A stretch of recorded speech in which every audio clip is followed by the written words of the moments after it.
Good morning again, everyone. My name is Chris Bennett, and I am the lead pastor here. And welcome to Renewal Church. We are in the middle of a series, a short series, on the book of Lamentations. Obviously, then this will be mentioned further in the message this morning, but obviously this has been a really, really hard year. And a lot of us are carrying feelings and burdens that are heavy, that are constricting, suffocating maybe. A lot of us have experienced feelings being surfaced through this last 6 or 8 months, and we don't know what to do with it. We don't know how to navigate it very well. And so we asked ourselves the question, what book can we go to that helps us to not stuff our feelings, but to navigate our feelings well and to root ourselves in the truth of God's faithfulness? And the book of Lamentations was seemingly irresistible. And so we're going to be doing chapter 2 today. I'll be doing chapter 3 next week. And this series will last through the month of October. We're so glad for those of you also who are online watching us this morning. We miss you. We are thankful for you, and we are glad that we are one in the Spirit and share the same covenant in our local church here. So welcome to you as well. This morning, my friend Luke Savage is going to be preaching. I've known Luke for, I guess, 4 years now, and that's been a quick 4 years, man. But Luke and Kimber came to our church 4 years ago. Luke has done his undergraduate emphasis in biblical studies, and he is a fine, fine brother in the Lord, and has a great voice to bring God's word. And you'll see that this morning.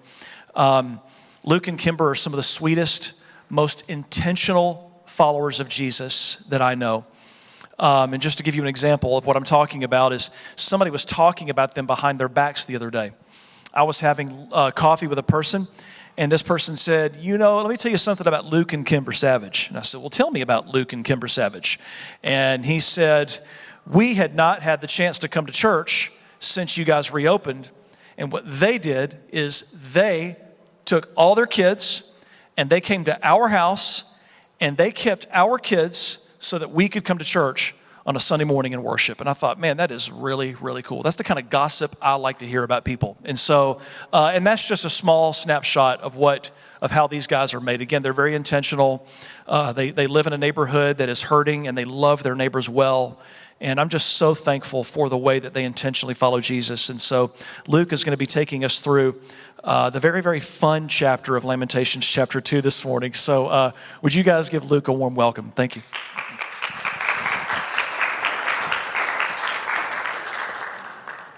Good morning.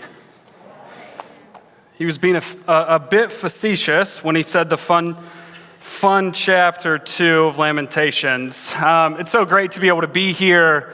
It has been since the beginning of January since I've stepped foot in this church. And man, I've missed it. We're just going to pray before we get started. Jesus, we are just so grateful to be here. God, you are faithful. We see that throughout Scripture, God. We see that throughout our own lives. God, the last 8 months have been hard. God, I pray that through the ups and the downs, the challenges, that we can remember that you are King and you are faithful. God, lead us this morning as we dive into your word. Amen.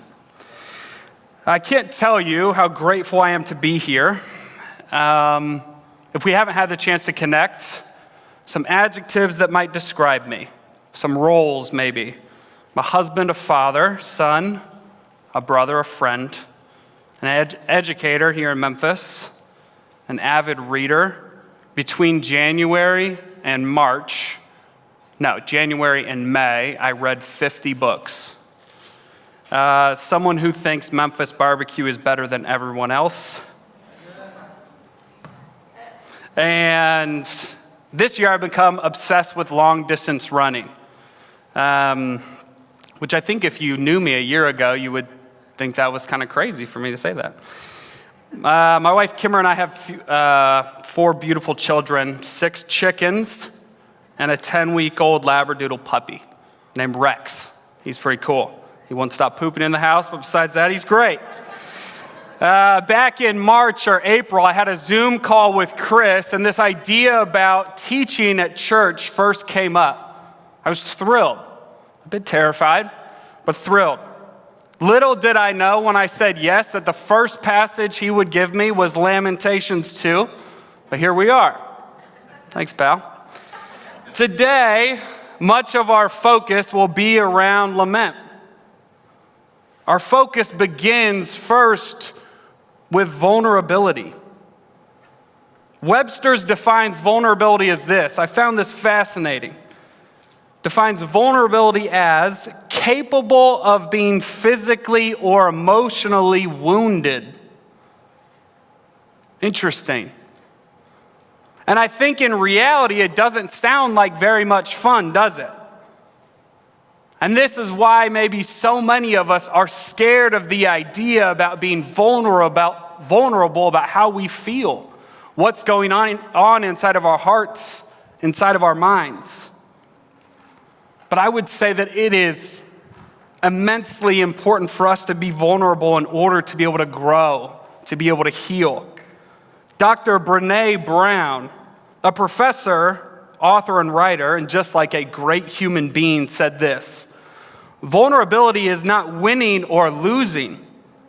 It's having the courage to show up and be seen when we have no control over the outcome. Vulnerability is not weakness, it's our greatest measure of courage. Today, as we dive into Lamentations 2, what we see is the poet being vulnerable about what he's feeling. And I'll tell you now, it's not fun. And I'll start with vulnerability. I'll be vulnerable. I'm nervous to be up here. But I think it's important for us to be able to start this conversation as we dive into God's word with the idea that being completely who we are and being transparent is important. 2 weeks ago, Chris gave us an introduction into Lamentations 1. He explained the hurt that God's people have experienced, and they experienced because of their habitual sin. The Israelites have been warned over and over again by a plethora of prophets that they needed to be able to clean up their act. They needed to be able to follow God, and they didn't. And what we see happen in Lamentations 1 and in Lamentations 2 is a result of their actions. And it's brutal. Death, rape, complete destruction of a city. And what's their response? Pain, hurt, lament. We not only see today that God's people got exactly what they deserved, which is tough, but we see the poet, who's the writer, wade through his emotions, try to be able to get out of it. And in reality, he feels hopeless. Chris quoted Chip Dodd, a counselor and an author, last week. He said, 2 weeks ago, but feeling our feelings allows us to keep heart in the struggle of living fully, loving deeply, and leading a life worth living for ourselves and others. This is what the poet is wanting to be able to do. He's feeling all of his feelings, and he's setting an example for us. It's okay not to be okay. We don't have to put on a mask and fake it. It's okay to not be okay. But this quote hit me deep. My second daughter, Piper, she's 6 years old. I love her to death. But this little girl feels all of her feelings. She wears her heart on her sleeve. If she's mad, you know she's mad. She's happy, you know she's happy. There is no pretending with her. And too often, when I'm in a hurry, or I've lost my patience, what I tell her is, don't cry, pick your head up. And how terrible that is of me. That's not the response a father should be giving his daughter. I should be telling her, it's okay, babe. Feel all of it. It's okay. And that is what the poet is doing today. He's urging us to feel all of our feels. Kimmer and I have a routine every night. We take my two boys, Finn and Zeke, upstairs, and we put them in their pajamas, brush their teeth, do all the bedtime stuff. And then Kimber says goodnight to them, and the boys climb into this red recliner chair with me, and we read books together. And then we go to bed. Well, they go to bed. I don't go to bed. They go to bed. Last week, Finn brought me this book. And he said, Papa, could you read this to me? It said prayer. It was titled Prayers for Boys. I said, of course. I mean, prayers for boys. It's about the Bible and it's about prayer. Must be excellent. Now, I'll pause here to be able to say most of the book is actually very good. But there's a line from it that caught me off guard. It said this: praying with God is like speaking with a friend. Pretty good so far, right? Let me keep going. And then it says, as you get to know him, your problems will end. I'm going to take a drink after that one. I can remember sitting there for a quiet moment and I had to reread it. I was like, there's no way I just read what I just read. And I sat there for so long that Finn was like, Papa, can you keep reading?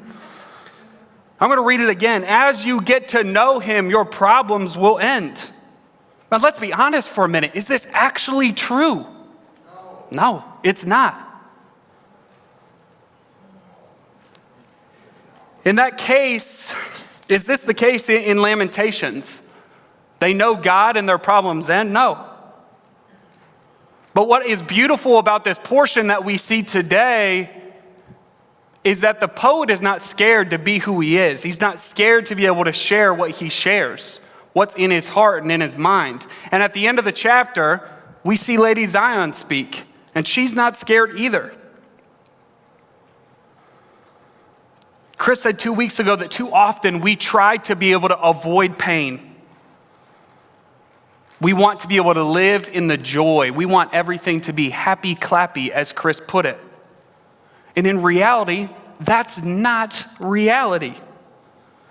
But in our pain and our loss that lots of us have experienced, does that mean that all hope is lost? No. We know that our hope is in the work that Jesus did on the cross. In Lamentations 1, we heard the lament of the survivors. Lament is the main subject. And it shifts in chapter 2. God becomes the main character. He is the center of the pain and suffering. Now, as we jump into Lamentations 2, it's kind of broken up into 3 sections. Verse 1 through 10, the poet describes the utter destruction of Jerusalem. 11 through 19, the poet expresses his own pain, looks for comfort, and encourages Jerusalem to cry out to God. He encourages Lady Zion to speak. And verses 20 through 22, Lady Zion does speak, asking for God to be able to look and to consider his people. Let's open up to the text. Verse 1 says this: how is the Lord in his anger, has set the daughter of Zion under a cloud, has cast down from heaven to earth the splendor of Israel. He has not remembered his footstool in the day of his anger. The Lord has swallowed up without mercy all the habitations of Jacob. In his wrath, he has broken down the strongholds of the daughter of Judah. He has brought down to the ground in dishonor the kingdom and its rulers. He has cut down in fierce anger all the might of Israel. He has withdrawn from them his right hand in the face of the enemy. He is burned like a flaming fire in Jacob, consuming all around. He has bent his bow like an enemy, with his right hand set like a foe. And he has killed all who were delightful in our eyes in the tent of the daughter of Zion. He has poured out his fury like fire. The Lord has become like an enemy. He has swallowed up Israel. He has swallowed up all its palaces. He has laid in ruins its strongholds, and he has multiplied in the daughter of Judah mourning and lamentation. He has laid waste his booth like a garden, laid in ruins his meeting place. The Lord has made Zion forget festival and Sabbath, and in his fierce indignation has spurned king and priest. The Lord has scorned his altar, disowned his sanctuary. He has delivered into the hand of the enemy the walls of her palaces. They raised a clamor in the house of the Lord as on the day of the festival. The Lord determined to lay in ruins the wall of the daughter of Zion. He has stretched out the measuring line. He did not restrain his hand from destroying. He caused rampart and wall to lament. They languish together. Her gates have sunk into the ground. He has ruined and broken her bars. Her king and her princes are among the nations. The law is no more, and her prophets find no vision from the Lord. The elders of the daughter of Zion sit on the ground in silence. They have thrown dust on their heads and put on sackcloth. The young women of Jerusalem have bowed their heads to the ground. Now, what's the reoccurring theme that we see here? He. Over and over again, we see he. He, and then a reoccurring theme, an action. God is the main character, and we see him acting over and over again. What the poet is describing is God's anger and what he's done to the city. He's the demolisher. This is important. The poet does not repeat this unintentionally, but very much intentionally. Anytime we see repetition, we know that the writer is wanting us to be able to pay attention. The writer is wanting to force our eyes to something very specific because it's important. And if this doesn't cause a question inside of our brains, I think we're missing something. How is the God of love, grace, and mercy the one who is the cause of so much pain and hurt? In verse 1, we see that the Lord's anger has separated him from his city. We see this when the text says how the Lord in his anger has set the daughter of Zion under a cloud. See, the cloud is important here. It almost becomes a barrier between God and his people. Imagine waking up early on a Memphis morning, one of those mornings where there's that random fog out, right? You get in your car and you begin driving, and it's hard to be able to see 10 feet in front of you. That's what this is like. God has separated himself from his people.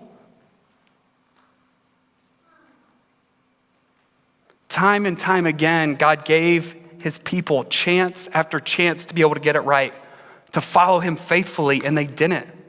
And because of that, what we're seeing is that the consequence of that. The text goes on to be able to say he has cast down from heaven to earth the splendor of Israel. He has not remembered his footstool in the day of his anger. This line where it says cast down from heaven to earth almost certainly means the temple, the holy place, the place of worship, the place where they know they can go and communicate with God, and it's being destroyed. And we see this concept cemented with the line where it says he has not remembered his footstool. See, the thing about Jerusalem is it wasn't just a city. Yes, it was a city, but that's not all it was. It was a place where people knew that they could go and connect with God, where they could worship. Now, the Israelites knew that God did not dwell physically inside the temple, but this was an important place to them. And what God is doing now is he's separating himself from them. And again, it's hard to be able to ask yourself, why? Why is this happening? It's because God could not allow their continual and habitual sin go without consequence. See, I feel this tension as a father all the time. My kids are wonderful. I don't deserve their love. But there are moments when they don't do what they're supposed to. And what do I have to do? I have to give them some sort of consequence. Is it because I don't love them? No. It's because I want them to be able to grow. I want them to be able to understand that some things maybe aren't safe. I think about my boys all the time. Literally, I feel like every day they just crawl on top of each other and hit each other, being boys. And I, have this conversation with my 4-year-old all the time. Buddy, you can't hit your little brother, right? Can't hit him. And it's not because I don't love him. It's because I want him to be able to learn. Verses 2 through 5 paint a very vivid picture of the destruction of its people and the defenses. Let's look back at these verses. In verse 2, we see that God has swallowed up Jerusalem without mercy, which is so contrary to the God that we know. It says, the Lord has swallowed up without mercy all the habitations of Jacob. In verse 3, we see that God, who is Israel's ultimate defender, the same God that delivered them from Egypt and Pharaoh's rule, has withdrawn his right hand. In verse 3, it says, he has cut down in his fierce anger all the might of Israel. He has withdrawn from them his right hand. In the face of the enemy, he has burned like a flaming fire in Jacob, consuming all around. Ian Provan, a British scholar, says this: in the Exodus narratives, fire, like cloud, is a symbol of God's presence with Israel for blessing. God's right hand is also very much evident in those narratives, operating on its behalf. Now this right hand is no longer with them, and the fire, like the cloud, symbolizes his wrath and his separation from his people. It's hard to be able to push through this, to be able to understand that God literally is taking himself away from his people. And the response that we see is one that should be acceptable. Hurt, pain, and expressing that to somebody. Like we talked about in the beginning, vulnerability allows you to be wounded. But isn't that what walking with Jesus is all about? Sharing our hurts and our pains with people that we love and we trust in order to be able to understand more about who we are and how Jesus loves us. God, in a monumental event, right? The city has just been destroyed. In moments that are important to us, like someone dying, a baby being born, birthdays. It's important to be able to have someone that's close to us, have people around us to be able to love and to be able to share in those moments. And what's happening is the Israelites are being separated by the person who loves them and who they love.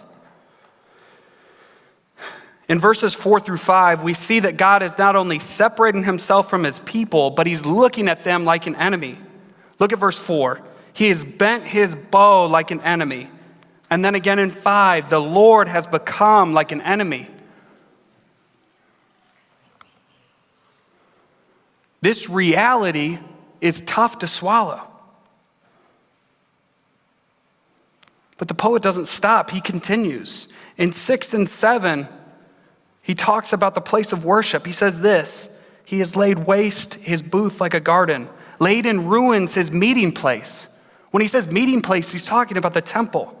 And then in 7, it says the Lord has scorned his altar, disowned his sanctuary. He has delivered into the hand of the enemy the walls of her palaces.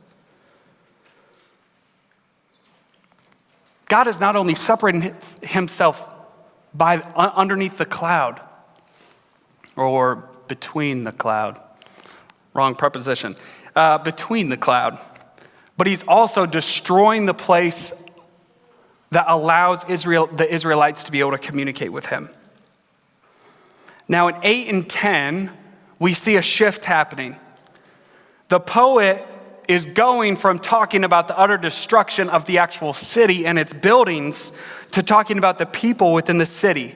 Look at verse 9. Her gates have sunk into the ground. He has ruined and broken her bars. Her king and princes are among the nations. The law is no more, and her prophets find no vision from the Lord. The elders of the daughter of Zion sit on the ground in silence. In moments of trouble and despair and hopelessness, we look to our friends. We look to our pastors and family to comfort us. Yet what we see in these two verses, the poet is describing is that essentially those people are no longer able to provide comfort in this moment. Verse 9, it says, her prophets find no vision from the Lord. And in verse 10, the text says, the elders of the daughter of Zion sit in the ground of silence. And this silence is a result of the cloud that we read about in verse 1 and the destroying of the temple.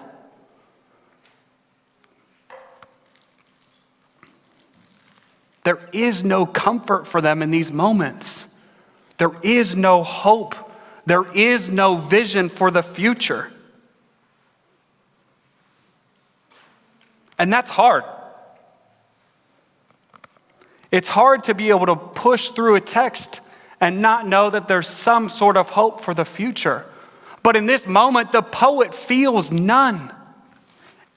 And I would venture to say that it's okay.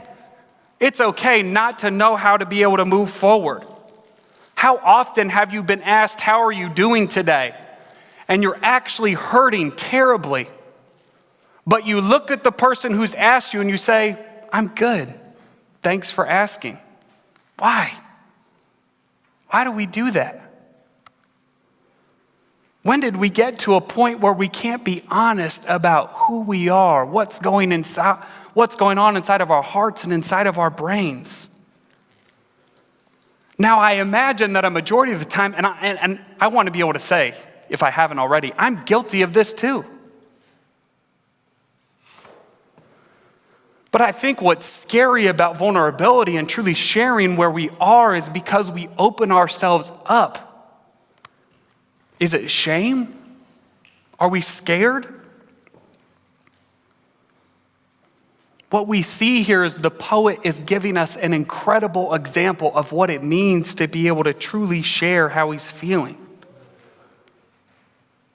Transparency and vulnerability allow us to be able to grow and develop, to be able to understand Jesus' love for us deeper.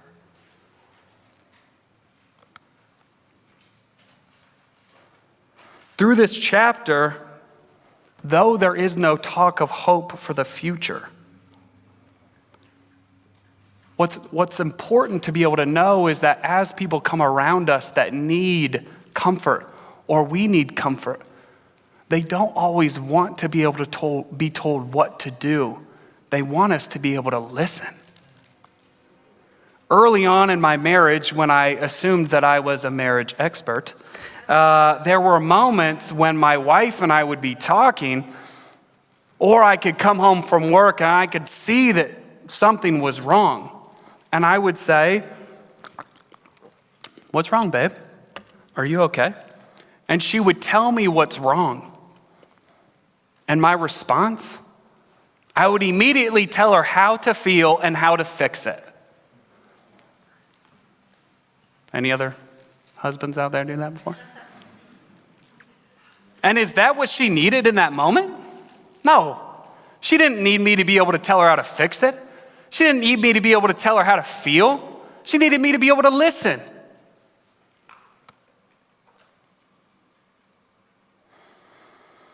Brian McGill says this. He says one of the sincerest forms of respect is actually listening to what another has to say. How often do we truly stop and listen? How often do we truly stop and lament? In the middle portion of the text, the poet moves from describing the crumbling city to the pain that he's experiencing. Look at verse 11. My eyes are spent with weeping. My stomach churns. My bile is poured out to the ground because of the destruction of the daughter of my people. Because infants and babies faint in the streets of the city, they cry to their mothers, "Where is the bread and wine?" As they faint, like a wounded man in the streets of the city, as their life is poured out from their mother's bosom. The tone is shifting here. In the beginning, we see that the tone from the poet is anger, maybe, animosity. And we don't see that. What we see is the poet is beginning to try to drudge through these overwhelming emotions that he's feeling because he's hurting. He's in grief. And as you look at those two verses, it's almost like you can understand that he's writing them through tears, through pain. He's literally putting what is in his heart and his mind on paper. And it's because of how close to home it hits for him. Sometimes grief and sadness is too much for us to be able to bear, and we don't know what the right response should be. And we see this in verse 11. It says that he's cried so hard and he's in so much agony that he is thrown up all over the ground. And can we blame him? He has much to be upset about. It goes on in verse 11 to say children are in the streets because their homes have most likely been destroyed. Babies hungry and alone in verse 12, crying out for their mothers. Why? Because their mothers are most likely dead. There is much to cry about. There are a lot of reasons for him to be in pain. We all have experienced pain, and sometimes we don't know how to be able to move forward. I'm going to put a picture of my wife and my kids up behind me. And I think what happens often is what we see are beautiful pictures like these. We see the joy, but what we don't know sometimes are the stories, the hurt that is there that we don't know exists. In 2009, my wife and I started dating, and in 2010, we got married, and we dreamed of having a family. We talked about how we were going to raise our children to be empathetic individuals who loved all people. But what we didn't know is that before Hadley was born, my oldest, the tallest, before she was born, that we would miscarry. And then after she was born, we would miscarry. And I'll be honest and tell you, I don't know what to do with that type of pain. And I think that's okay. We don't always have to be able to know what to be able to say.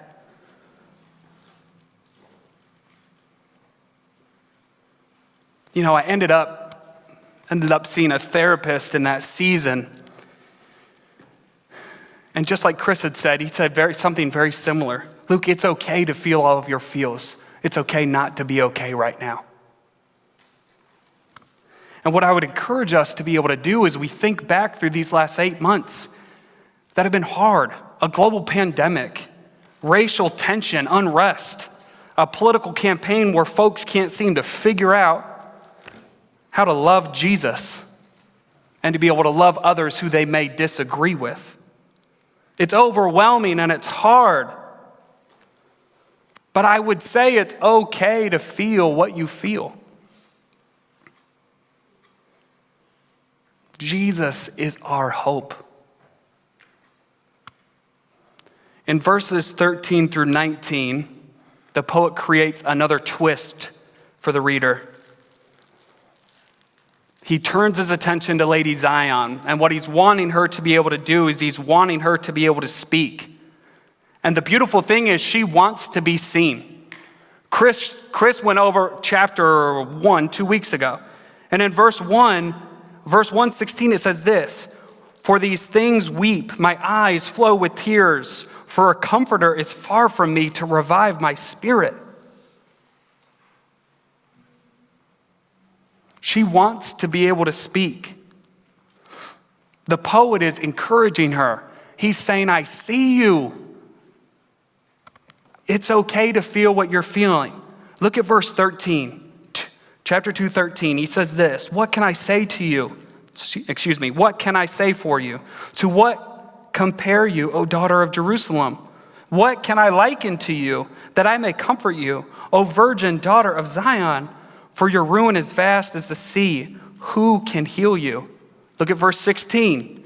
"All your enemies rail against you. They hiss, they gnash their teeth, they cry, 'We have swallowed her. this is the day we have longed for. Now we have it, we see it. And in 19, he says to her, speak, arise, cry out in the night at the beginning of the night watches. Pour out your heart like water before the presence of the Lord. Lift your hands to him for the lives of your children who faint for hunger at the head of every street. Do you see what the poet is doing? He's doing what we need sometimes. He's being a design. He's saying, I see you. Feel all your feels. It's okay.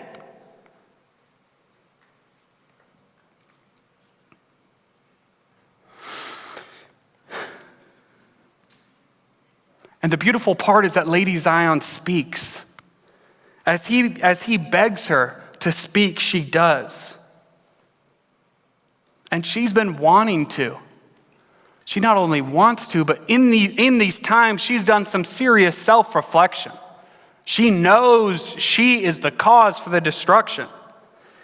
In chapter 118, it says this, the Lord is in the right, for I have rebelled against his word, but hear, all you peoples, and see my suffering. My young women and my young men have gone into captivity. She knows she's wrong. We aren't always going to be right, but that doesn't take away from the validity of our pain and our suffering and our ability to be able to cry out to God, to truly lament. In this last portion, in 21 through 22, we see that the speaker shifts from the poet to Lady Zion because if we pay attention to the pronouns change. It goes from using the pronoun you to using the pronoun my. And Lady Zion is speaking. 21 says this, in the dust of the streets lie the young and the old. My young women and my young men have fallen by the sword. You have killed them in the day of your anger. She's talking about God. Slaughtering without pity. You have summoned as if to a festival day, my terrors on every side. And on the day of the anger of the Lord, no one escaped or survived. Those whom I held and raised, my enemy destroyed. This is raw and this is real. We are seeing the pain of Lady Zion. But I think in reality, it's beneficial for us. She's offering up a lament to the Lord, a prayer to let him know that she not only knows that she is the cause, but she also wants someone to see her.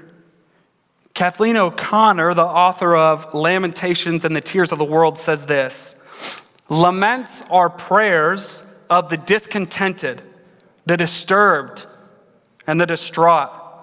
But remarkably, in the process of harsh complaint and resistance, they also express faith in God in the midst of chaos, doubt, and confusion. Your laments and your pain and your frustration and your anger does not take away from your relationship with the Lord. Asking him questions and being emotionally upset is okay. That doesn't change your walk with God. It doesn't make Jesus any less, and it doesn't make your faith any less. Life will throw you curveballs. It will provide ups and downs.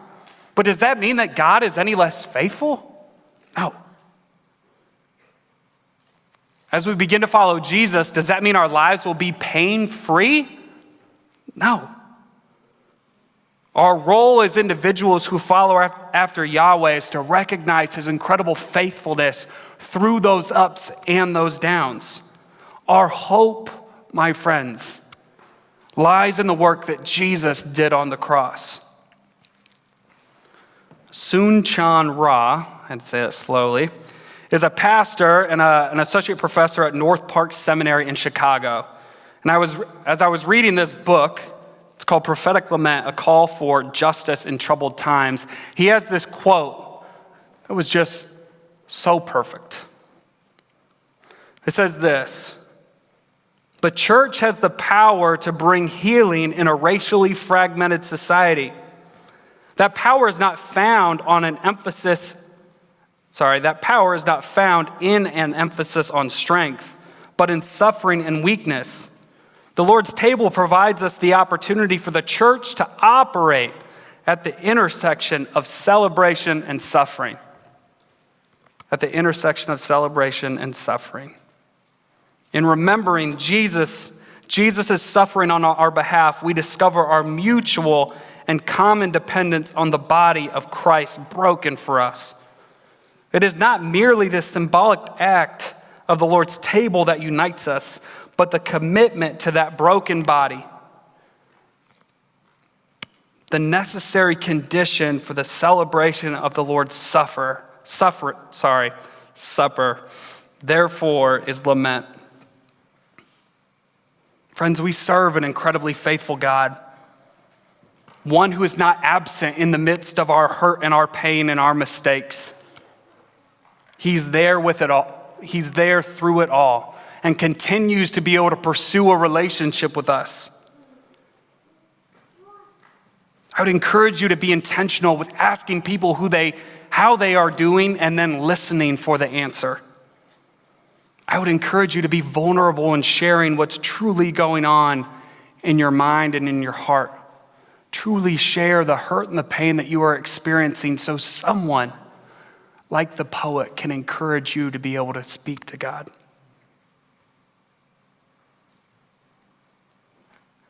And know that hurt and pain are part of the walk with Jesus. Remember, like Soon-Chan Ra said, the necessary condition for celebration of the Lord's Supper, therefore, is lament. Let's pray.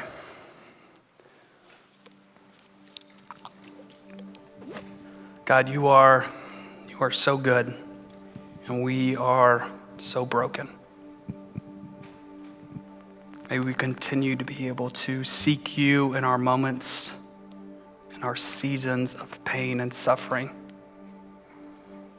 May we see your continual goodness and faithfulness in our lives.